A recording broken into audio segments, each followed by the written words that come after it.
প্রায় এক যুগ পর মৃত্যুদণ্ডপ্রাপ্ত কন্ডেম সেল থেকে নির্দোষ হয়ে ফিরে আসলেন জামায়াতের শীর্ষস্থানীয় নেতা এটিএম আজহারুল ইসলাম। বাংলাদেশের সর্বোচ্চ আদালতের রায়ে তিনি আজ নির্দোষ। এই রায়কে অনেকেই দেশের ইতিহাসের মাইল ফলক হিসেবে দেখছেন। 2012 সালের 22 আগস্ট রাজধানীর মগবাজার থেকে এটিএম আজহারকে গ্রেপ্তার করা হয়। অভিযোগ, ৭১-এর মুক্তিযুদ্ধে মানবতা বিরোধী অপরাধে জড়িত ছিলেন। তৎকালীন আওয়ামী লীগ সরকারের অধীনে আন্তর্জাতিক অপরাধ ট্রাইব্যুনালে তার বিরুদ্ধে মামলা গঠনের সিদ্ধান্ত নেয়।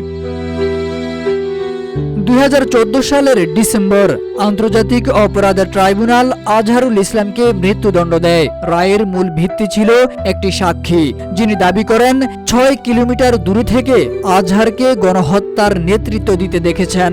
এই ধরনের অবিশ্বাস্য সাক্ষ্যের ভিত্তিতে রায় নিয়ে তখন থেকেই উঠেছিল নানান প্রশ্ন।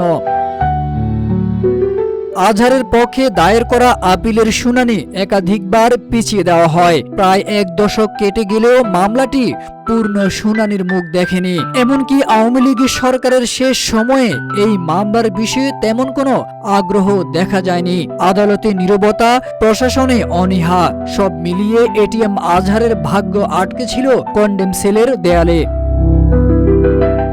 24 জুলাই অভ্যুত্থানের পর রাজনৈতিক পালাবদল ঘটে। আবারও আলোচনায় আসে আজহারের ফাঁসির রিভিউ মামলা। নতুন বিচারপতিদের অধীনে সুপ্রিম কোর্ট আপিল বিভাগ রিভিউ আবেদন মঞ্জুর করে। নতুন শুনানিতে উঠে আসে একের পর এক ভুয়া সাক্ষ্য, মনগড়া অভিযোগ এবং বিচার প্রক্রিয়ার গলদ। সর্বোচ্চ আদালত বলেন এটি বিচার নয়, অবিচার ছিল। বিচার বিভাগীয় রীতিনীতি লঙ্ঘন করে তাকে ফাঁসির আদেশ দেওয়া হয়েছিল। এই ঐতিহাসিক রায়ের পর তাৎক্ষণিক প্রতিক্রিয়া জানায় বিভিন্ন মহল। তার আইনজীবী থেকে শুরু করে নিজ দলের আমির, প্রবাস থেকে সাংবাদিক এবং অন্তর্বর্তী সরকারের উপদেষ্টা পর্যন্ত ভেসে আসে সত্যের বিজয় হয়েছে। এই ন্যায় বিচার প্রতিষ্ঠার সুযোগ এনে দিয়েছে জুলাইয়ের গণ আন্দোলন। এটা মহান আল্লাহর পক্ষ থেকে হকের ঝলক। জানানো হয় শুকরিয়াও।